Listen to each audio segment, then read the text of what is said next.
Assalamualaikum warahmatullahi wabarakatuh. Hari ini kita akan mempelajari materi unsur manajemen.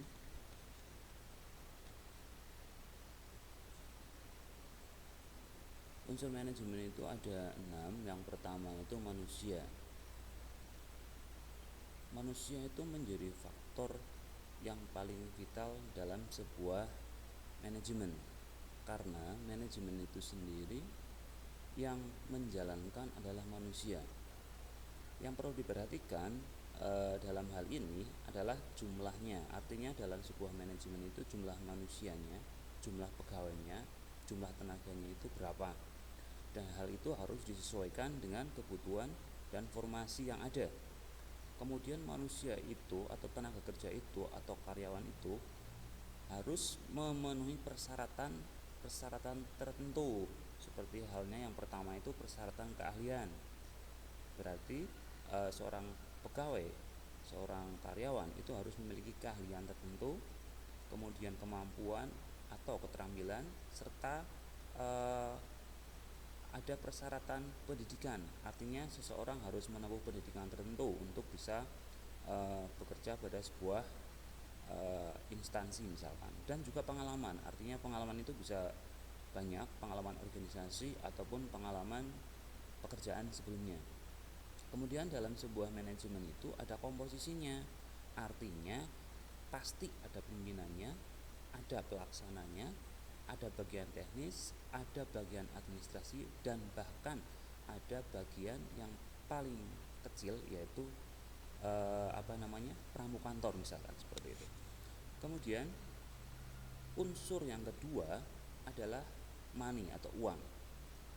Uang menjadi penting dalam sebuah manajemen karena baik atau buruknya pengelolaan uang dalam sebuah organisasi atau sebuah kantor atau dalam sebuah manajemen itu akan berpengaruh terhadap sukses dan tidaknya sebuah manajemen itu dilaksanakan.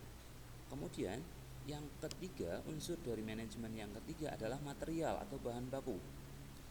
Untuk menghasilkan suatu barang, perusahaan itu membutuhkan bahan baku, dan ketersediaan bahan baku itu sangat vital dalam keseluruhan proses produksi.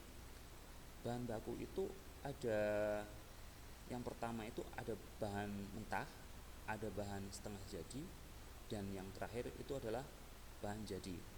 Berarti material atau bahan baku dalam sebuah keseluruhan proses produksi itu harus ada. Hal ini juga sangat penting, sangat dibutuhkan dalam keseluruhan proses produksi.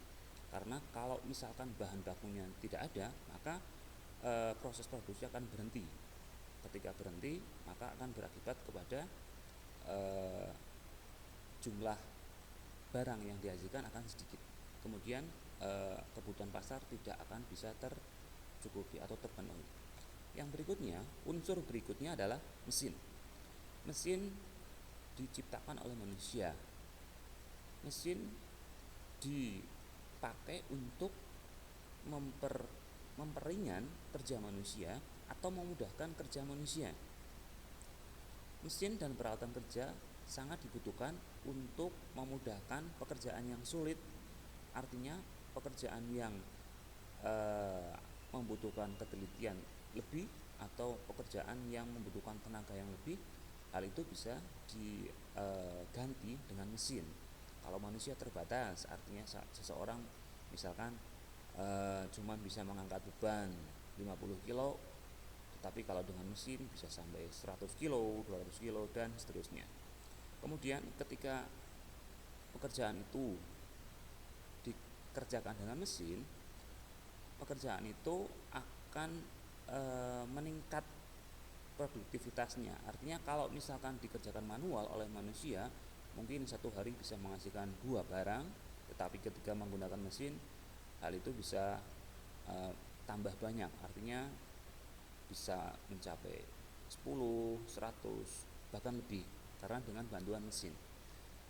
Yang berikutnya adalah metode atau cara. Dalam sebuah manajemen diperlukan adanya beberapa metode untuk menentukan bagaimana suatu pekerjaan itu dilakukan.